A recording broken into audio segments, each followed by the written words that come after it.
Hi, and welcome to this episode of Hustle and Pro. I'm your host, Kelly Walker, and today we have a sports media friend with us in the studio. In this studio, again, we got to come be in the Dallas Cowboys studio at the Star. So excited to be here and excited to talk to you. So welcome, Daniel. Thank you, Kelly. Always a good time getting to chat with you. Yes.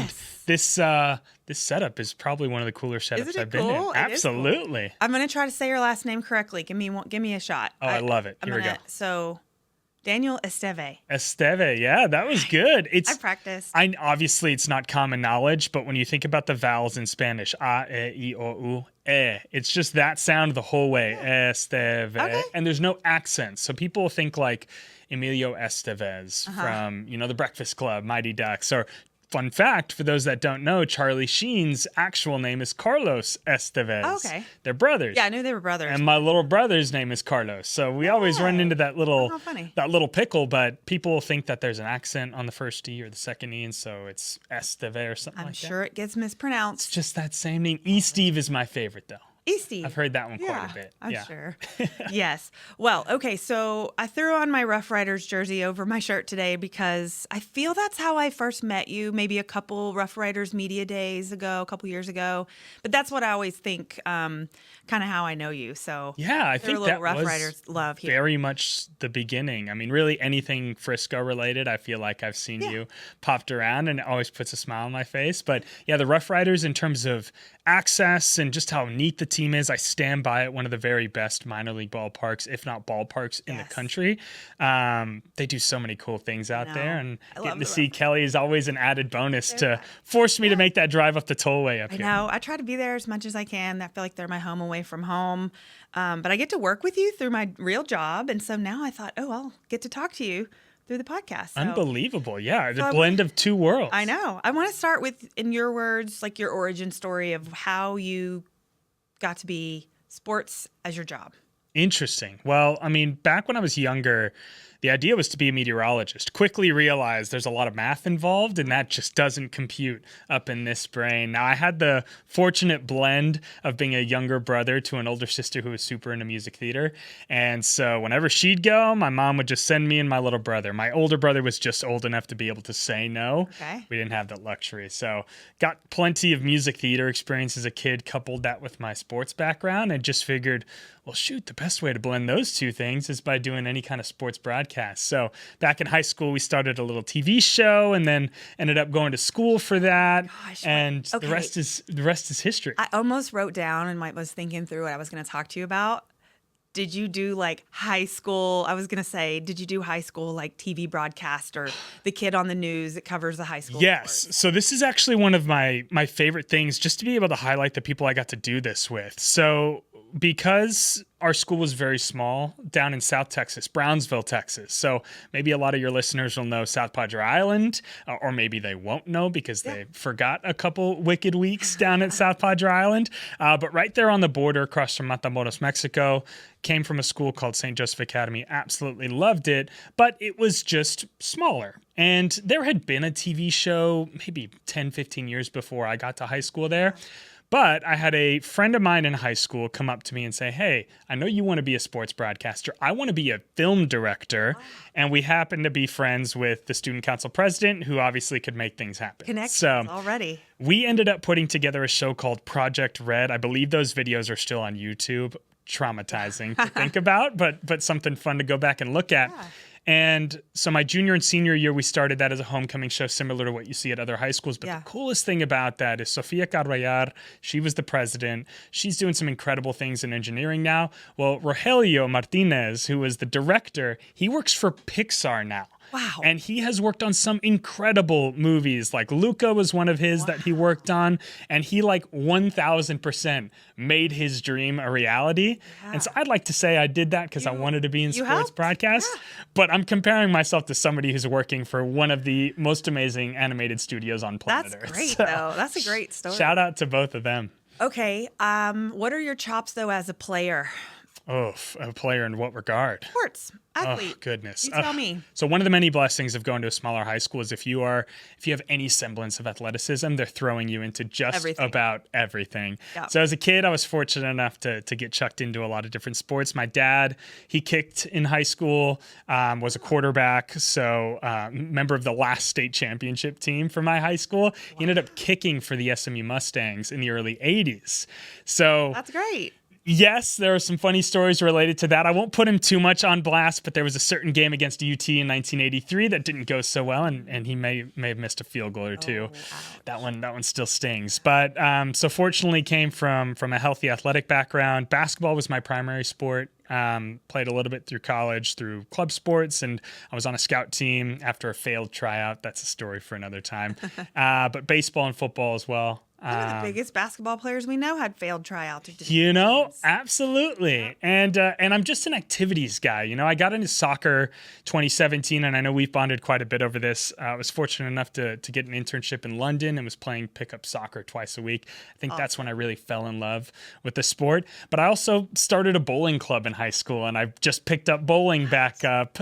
Disc golf I'll do. Oh, wow. Skateboarding I'm really into right now, but I've almost broke a wrist already. So it's if it's an activity, I'm pretty much into it. So there's not much that I stray away from. It seems like then with all of that background and interest, you use that in your job now because you're on air and you cover sports, but you cover basically everything, right? Yeah. I mean, I just saw you doing, was it drag racing? Yes. I mean, there's really nothing you're not, if it's sports related or activity based, like you'll share it, right? 100%. In addition to So Sports, which stands for Smile Often Sports, which is a story in its own right that I host with CW33 here in Dallas, I got roped into hosting an auto show, Fast and Functional. We like to joke that Brittany Breeding, my co-host, she's fantastic. She's the fast because she races autocross on the weekend. She's fascinating. And then I'm more the, hey, what's the best minivan to take to soccer practice? Now I've lent myself into more of an off-roading, kind of cool, technical driving situation with the show, and I've enjoyed that, and I've kind of gotten into that as well. But my theory, Kelly, and I think it reigns true since I've moved to Dallas, is the more interests and hobbies I can have, the more friends I can make. So I'm super nerdy and into video games, and we were just chatting with our podcast producer here at the Dallas Cowboys Studios. He's into Call of Duty right now. I love the fact that that's something I can touch to. I'm really into anime, and that led to a really cool story with Daniel Gafford and the Dallas Mavericks. Okay. Max Christie as well. Got to shout him out too as a huge anime fan. Nice. So just kind of help in your world. I mean, anything, yeah. And it just makes it more similarities, fun. connections, conversations. Obviously, I'd like to think about it from a professional perspective, how I can move my career forward, but I feel like that's going to fall into place. To be able to enjoy the ride, just meeting great people along the way. If I can find something that breaks that ice, then all the better. Yeah. Okay. That actually brings me sort of into my next question then. You cover all things, all sports, but you're covering them on a regional basis, right? So anything that happens in the DFW area, sports-wise, you might go talk about it or share that with your audience. But if everything, as of tomorrow, you had say in everything you do, ownership of everything, would you cover a single sport or a single league or a single team? Like, what would your dream, here's what I'm going to do for a while choice be? Kelly, I think about that so often. You do? I do. And it's in part because of an ever-changing media landscape. I mean, us just being in the studio is such a great example of how much we've stepped forward in a few years. Fortunately, my team at CW does give me a lot of autonomy over how I cover things, what I cover, what the energy of the show looks like. And because of that, I kind of treat it as a sandbox. We're actually kind of under construction right now over the summertime, switching up what I want that show to be. So I'm answering that question for myself right now. If I'm thinking about what my dream content focus would be, I think in a perfect world, I don't know if you've seen that Apple TV show with Eugene Levy where he kind of travels around the world. I'm blanking on the name of the show, but I guess throughout his career, he was an unwilling traveler. Okay. And so they have done a show where he travels to all these incredible places.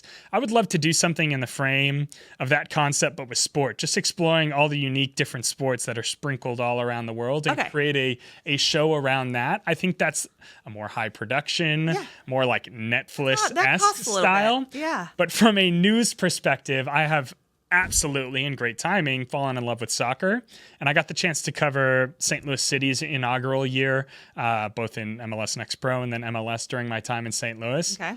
And I just think soccer's got a ton of momentum in the U.S., obviously. Yes. I've got a lot of family worldwide who are obviously huge fans. And then I just think the sport itself is unique in how it brings a community together. Because I think community and sport, they go hand to hand. Sure. It doesn't matter what sport it is. But the way soccer does it is just a bit more unique. And so if I had to cover one sport or do something in a single sport, I think soccer would be probably where I leaned. Okay. And to further answer your question, I do have a hard time spreading myself around a couple sports or whole network, especially in DFW where there are unbelievable amounts of It's options. endless. Yeah.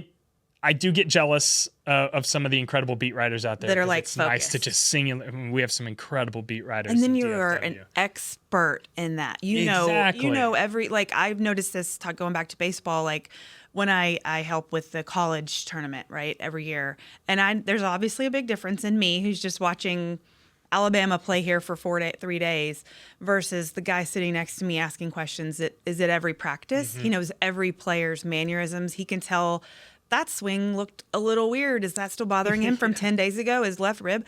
Like, you can really get in the minutia when you're following a team or work for a team. And that was the other thing is like, would you ever work on the team side instead of the media side? That's another one of the elements of this ever-changing media industry. I mean, you look at the Dallas Cowboys, what a great example. This podcast studio, some of the media members they have working for their team. I mean, my goodness, the resources you have, you're essentially doing the same job, but you've got that audience that knows your brand, loves your Built-in brand, branding, etc. There's so many different options now. It can get overwhelming. But for kids that are coming out of college, like, the opportunities are endless. And you also have the resources to produce your own content as well, which I think is huge. But it can be a little overwhelming for sure. And by no means am I saying that being a beat writer is easier, because my goodness, especially baseball beat writers, 162 plus spring training grind. plus postseason, absolute grind. Not sure I could even handle it. And it kind of goes against the MO of trying to, touch base in all these different waters to make more and more friends to single myself out. But I do have a soft spot for soccer, and you are focused on that single group that you're with day in and day out. So okay, well, the soccer buzz is here, so maybe that might be why you say that right now, but you never know. In a year you're going to say golf. Who knows? Golf? Oh my god, maybe it's cars. I mean, this Fast and Functional show has got me thinking Top Gear. Golf has been fantastic. Golf has a lot of heavy roots just through my family. My dad was a big player. My abuela, so on my dad's side, was a huge player. My older brother's a fantastic golfer. Little brother's a fantastic golfer. Which brothers did I meet with you golfing that day? So both. So my two brothers. It's four of us: oldest sister, older brother, younger brother. I'm in the middle of the boys. Older brother, younger brother. Oh wait, I take that back. Yeah, little brother was there as well. Okay. So older brother is by far the best. Which one got that birdie and screamed and we were all like excited for him? That was crazy, Kelly. I forgot about that. Oh, because we were jumbled up. I can't tell you which hole that was because we started on 9 or 10. Well, it was right by the halfway house, but there's like 4 or 5 holes kind of in and around that area. Yeah, Carlos holed out from like 152 with Kelly in attendance. I didn't even see it because I had sent mine about 60 yards right, so I was looking for my ball. I happened to come to say hi to you guys, and I didn't want to pass you before. I didn't want to pass you before you played through, so I was just sitting there chilling, and then I look up and I'm like, oh my gosh, he was like running through the fairway across the green and celebrating to make sure it was in the. I don't know how many hole outs he's had, that was especially fun. from that distance. That was fun. That was impressive. Okay, we were talking a little about your family, but I want to hear with what you do now and your face and voice on screen covering sports. What were the voices you were watching grow up that kind of made you think, I could do that. I want to do that. I've met so many people in the industry who are like, this local broadcaster was my inspiration. And to be honest, I didn't watch a ton as a kid. Obviously, I grew up in the area where ESPN was certainly at its peak. And I think for me, the voice that resonated the most was Tony Reali, who's certainly an example for a lot of younger kids my age, but just his positivity. I also loved his role on Around the Horn for over 20 years. He didn't necessarily serve as the hot take guy or the analyst. He was just the facilitator. And I loved that role because essentially his only goal was bringing those 4 journalists together in conversation. A connector, which goes back to what you're good at. Exactly. And, I've never been one to be a hot take guy or be, too controversial. I also am very aware of the fact that there are some fantastic investigative journalists and serious journalists out there, and that's just not my strong suit. But I love to facilitate conversation. I love to have conversations, and I love to meet, a new handful of guests week in and week out. And so I felt like that role was just fantastic. Okay, I have a couple favorite questions for you. Oh, I love it. Favorite interview. I think I know what you're gonna say, but I'm curious. What has your favorite interview been? Yeah, I mean, the easy answer is just the bucket list. Got the chance to chat with Dirk. Yeah, I thought you were going to say Dirk. It's just one of those things. When I was in St. Louis, I got the chance to talk to so many fantastic people. I mean, I had an Albert Pujols fat head on my wall. It was actually right next to my Dirk Nowitzki fat head. And it was one of those, don't meet your heroes type things, which I don't believe in. But Albert, on the person. Yeah. Albert was a professional setting. It was it felt like a regular trip to the Cardinals locker room because he was a player at the time. Dirk was a sit down. This is his event. I've got 7.5 to 8 minutes with him. I typically don't feel pressure with conversations because at the end of the day, I'm not really an interviewer. We're just sitting for a chat. Yeah. But there was something about him. Yeah. I know how excited you were. And I know, but for him to not only live up to expectation, but exceed him. I mean, we chatted to our point just about soccer, and it's so disappointing that he's an Arsenal fan. But, I had Steve Nash on the Tottenham side supporting me there, and we just had such a fantastic chat. And actually, I've been working social media as best I can, trying different styles out. And I put a video about not meeting your heroes, and I firmly believe, meet them. Yeah. Because it was such a treat. Go for it, yeah. Especially somebody like him. I do love Steve Nash and his soccer relationship. I think that's awesome. Yeah. Okay, favorite golfer. Ooh, golfers. I know you like to golf. We just talked about it. So who's your guy? Absolutely. Super interesting. I was never a big Rory guy. I grew up, kind of went through that Jordan Spieth phase when he kind of really hit the scene. And then there's obviously Tiger. Speaking of don't meet your heroes, I was a big Matt Kuchar fan for a while. And I heard some sketchy stories. My brother met him at a baseball game and it didn't go too well. So it's tough with golfers. I typically have guys that I'm rooting for. I think right now it's disappointing because he's on LIV, but given the Spanish ties, I mean, Ja Ram was a golfer I really gravitated towards, really loved watching. Yeah. As far as one in particular, I probably have to go Jordan just in terms of who I'm rooting for. I will be honest, and maybe it's a controversial take. I drank the Ricky Fowler Kool-Aid. I had one of those orange Puma hats for a little bit, so I'd be remiss not to throw Ricky in there as well. I made it a point to, I was working at PGA Championship this year, but I made it a point. I watched all day. I was like, okay, I'm going to watch Jordan tee off on one on Championship Sunday. And so I inched my way up close to get a good angle. And at first I was taking a video. I wanted to hear the announcer. I wanted to get that on video just for myself. And then I everybody had their phones up and I turned my phone off. I was like, this is not going to be a good video of him teeing off. So I'm like, I just want to see it. I just want to, remember being in the moment, because that is kind of a pet peeve of when everybody's at a sporting event in person and they're just watching through their phone. Oh, that's like the beauty of Augusta now, right? They've the banned footage you get phones. Is never going to be as good as what you think it is, and you're not really going to use it, so just watch it. Just the photos that you see of these people, no phones, it looks like something from 15, 20 years ago. It's ridiculous. But it's pure. I like that. 100%. Yeah, she was not a fan, but my now wife was at the 2018 PGA Championship. I believe Brooks Koepka won at Belle Reve in St. Louis, but it was Tiger's comeback. He finished second,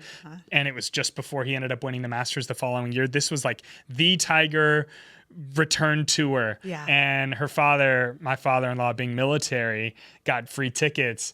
She was there on the final day following Tiger up 17 and 18 in the hunt. And she tells me about that all the time. She's like, I didn't know two licks about golf, but to be able to experience one of the most iconic moments in golf history, I mean, she is awesome. 100% drinking the Kool-Aid when it comes to that experience she got. New fans. Hopefully we get that at Fields Ranch East next year. For sure. Favorite sporting event? Ooh. well, ask me again in a month. Perhaps Right. the World Cup will Right. take one of those stages. Or have you like something you've experienced? Yeah. I think that's kind of where my mind goes. Yeah. I always love to think about it from a fan perspective Mm-hmm. first, because I get some really neat access. But there's always that element of work. I think the World Cup, I'm going to try to do a good job of, even though I'm working, I do have the flexibility through my job to take it from a fan perspective. So the content I'm going to produce isn't, well, who won today? It's going to be, well, what is this experience Here's like? this, So I'm going to try to immerse myself from that perspective. But I think that is where my mind goes. 2014, I was at the Ohio State-Oregon National Championship. And then fast forward to, I'm blanking on the year now, it must have been 22 or 21. I was at the Cotton Bowl between Ohio State and Mizzou working it. So that kind of full circle moment for me, being on the field and off the field as a fan, was really neat. But like my a combo of the two. Oh, you have a favorite? You're about to say a favorite? Yeah, I think the actual favorite, just because of the raw emotion of it, was my first Tottenham match. My, again, now wife, girlfriend at the time, had surprised me with tickets. We were on a trip. Wow. I got to see Tottenham Liverpool, and That's great. was shedding tears walking into the stadium. And I'm an emotional guy, but I don't physically get emotional a ton. And it was just, That's huge. the singing, the picture of the South Stand. We were on the north side, so I got to just kind of see the wall. It was a fantastic game. And That's great. it just felt so far away because, of course, we're treated, being here in the U.S. and being close to the Metroplex, or being in St. Louis, wherever I was, to having all these sports and heroes right around us. Yeah. You see Dirk, and then you get to go watch Dirk at the AAC. Yes. But Harry Kane, Son Heung-min, I got to see Dele Alli play. Like, those guys just felt so far away. Yeah. And to see them up close for the first time was unbelievable. Well, it's funny. It's like you read my notes before we sat down, because I have a hypothetical for you, a couple hypotheticals for you. And one of them, you mentioned your lovely new wife. Congrats, you're newlywed. Thank you. Yeah, November. Okay. I was like, A little bit of time. Yeah. Okay, so it's a Monday night, and I wrote Natty. So National Championship is on TV. Also, The Bachelor. Is your wife the kind of like, what's the scene in your house? Are y'all watching one of those together? Are you watching separate things? Is she like locked into the sports with you? She's a supporter of me, I should say. So if it's Tottenham, she knows that I'm going to be watching. As far as TV, she's not super, super locked in on any shows in particular. Right now, she's trying to finish Gilmore Girls. So she'll throw Gilmore Girls on every now and again. We've got a huge debate, as most people do that are fans of the show, on who's the best guy for Rory. Yeah. Rory's just got to get her act together. We're in the last season. I mean, Yeah. I unfortunately, social media spoiled the end for me, but we're like 17, 20 years too late. Yeah. So, that's probably on us. It's but such a good show. it really is. The nostalgia factor, going back to just a time with no phones, is probably my favorite part about it. But I'd say on a typical day, if I'm watching any kind of sporting event, NBA Finals going on right now is a great example. She's been super into art. One of the cool things that came out of COVID is she started tinkering with clay. And she started a page called Ann Made Clay, just as a little side hobby. Overnight, like 35,000 Instagram followers. We're like, what is going on? And she's, I'm super biased, wildly talented, started selling these earrings. As she finished PA school, got her job with MD Anderson. Now she's with UT Southwestern. She kind of put it on the back burner, but now she's getting back into it. She's kind of shifted into just handmade. So she's painting a little bit. She still does clay.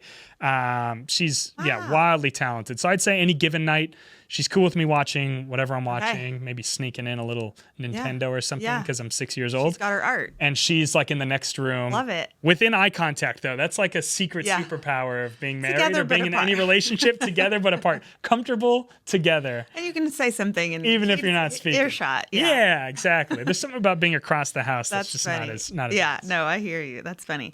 Okay, then one last hypothetical or scenario. You touched on this a minute ago, but big game, whatever that is to you when you think of that. Maybe it's soccer.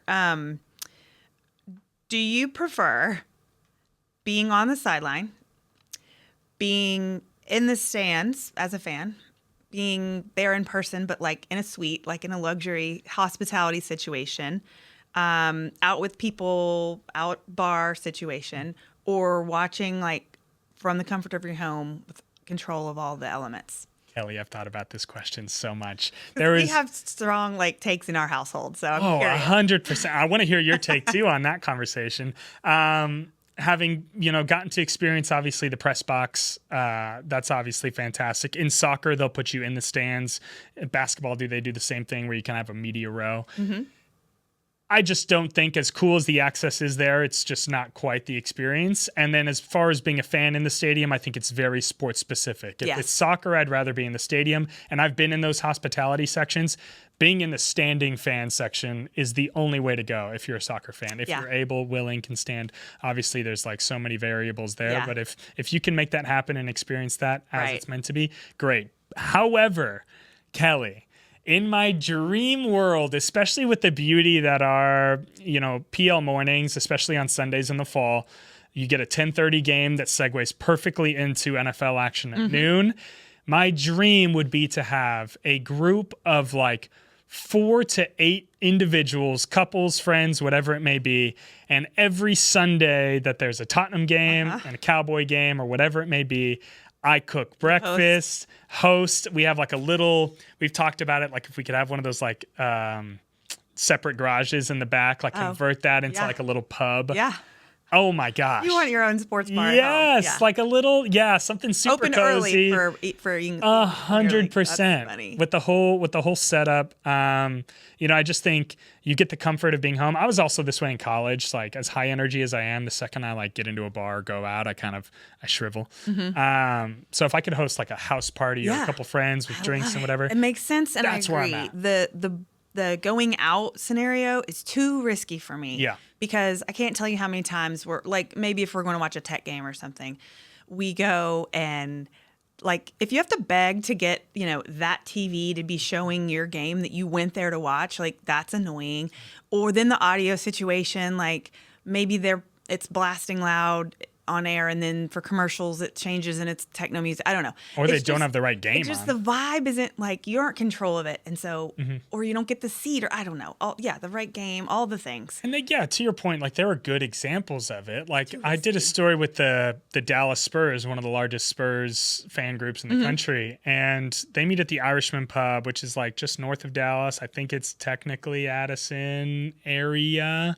I may be getting that wrong, but a fantastic pub, and it's super cool and super decorated. And every Tottenham game, even if it's at 6 a.m., they are showing. Open. Yeah, and they should be good at it. And I've experienced watching games with them. They are awesome. Yeah. But even as awesome as that is, I find myself hugging my dog and stressed watching a game on the couch. And so I feel that's kind of the answer for me. Is I just, in a perfect scenario, I have people who are just excited to watch this game, but also want to make a little tradition out of it. Yeah. But also they have to be the right people if they're in your house, because of course. And it is sports based for me too. Mm-hmm. I in person for my Frisco sports, my Rough Riders minor league baseball, I'll be there in person in the stands right in our seats behind home plate all day. Because I don't watch Rough Riders on TV. That's baseball is one of those too. And I like watching baseball on TV, but for me it's also go to a game in person at least once a season, but mostly watched from my house. Yeah. And like you said, working from the sideline or press box, to me, I don't think press box is fun because it's so subdued and business, and everybody's typing on their laptops. Especially hockey. It's intense in a quiet way to where you're not enjoying it, right? Yeah. And so if you're a fan of what you're covering, it is not a fun experience. It's not boring, but you're also looking at it a different way. You might be taking notes in different, portions of the game. And so it's just not my preference. And from a TV perspective, it's not my job. Yeah. From a TV perspective, you're just waiting for the post-game presser at that point. You're watching, obviously, to look for any kind of potential talking points. If you've got a live shot coming up, maybe you're writing a script or two. But for the most part, you're just sitting there watching. And I do love a sweet situation in sometimes. Kelly's bougie. It depends. She's bougie. It depends. When I'm hosting, I do have to host in suites a lot. That is hard. Yeah. Every time I host, I watch almost none of the game. Yeah. Because I'm worried about who's coming in. There's constant texts. Oh, my ticket's this or that. Constant managing of the guests and people. And then, the wait staff talks to you constantly about refreshing and this and signing the bill. And it's over. And I'm like, what even happened on the field? You know, we got to do a Cubs game last year where I hosted in a suite, and I really wanted to just be sitting in the stands watching every pitch, but like I didn't see much of the game because I'm talking to the 20 people that we asked to come talk to us. You do that often. Yeah. You do it well, but you do that often. But I would prefer to be in a suite not hosting so that I can actually sit and watch. So when I do get the chance to do that, I do like that for some sports. Personally, for fun as a fan, I want to be watching it, and I can't take non-sporty women with me or like the guests of women, because if they sit by me and try to like talk to me the whole time, I usually don't want to. Like, I'm fine talking about what's going on the field or court or whatever to who, whatever. For sure. But like if a friend or someone that I'm just meeting for the first time and it's a female and she's not going to watch the game, if she's like literally like turned to the side talking to me and is like, oh my gosh, did you, wants to talk about something unrelated? Like, I can't. I'm just like, I don't want to be rude, but like, I just don't want to chit chat about normal life during a sporting event. The folks listening won't see this, but I need a direct camera right here. Do not sit with Kelly unless you know ball at whatever sporting event you're coming with. Yeah. Do not. It's I know it sounds cold, but that's just like if I'm there in person, that's what I want. It's part of that experience of having that, dream world where you've got that group of 4 to 8 people that you can trust that are going to be all excited about coming over on a Sunday morning to watch XYZ sport. Exactly. Okay, well, that's all I had on my nifty notepad here, and I know that I'll see you soon, and we'll chat more sports off air, but thank you. That's the problem, Kelly, is I'm supposed to go and work at some of these things, and people like to say, oh, Daniel, like you're, the only sports guy at CW, you must be working so hard. And I'm like, honestly, compared to like the daily grind of local news, I host a weekly show. I feel like I've got so much time. You got time to put it all together. The problem is I end up chatting with you for like an hour and forgetting what I'm actually supposed to be doing. So this was a nice step away from feeling like I'm flaking on my work. There's a lot of built-in downtime in sports media as well. There really is. Like we stand and wait for players and wait for this and wait for the PR team to tell us where to be and who we can talk to and all that good stuff. But no, thanks for jumping in here. This is part of my work for Visit Frisco. We did this Just a Kick Away campaign that's, you see the brand. But it was really all an idea to show people that aren't always in Frisco, like what's here and talk about it and work with some different media or influencers and just creators to get them up here and say like, look, we're in Frisco, like look it up, And so you've now taken advantage of the Dallas Cowboys Star studio and the PGA of America studio. So thanks for participating in our little project. Does not happen without you, Kelly, as many of the really cool things I've gotten to do both in Frisco and kind of the Metroplex in general. But I'd throw that away for just, all those conversations we've had anyways, and obviously the friendship beyond that. Awesome. Thank you. That's so nice. All right. Well, I'll wrap it up by thanking everyone for watching or listening to this episode of Hustle and Pro. However you get your podcasts, you should be able to find us there. And so if you haven't subscribed on YouTube, subscribe so you'll get a notification for our next episode. Thanks. We'll see you next time.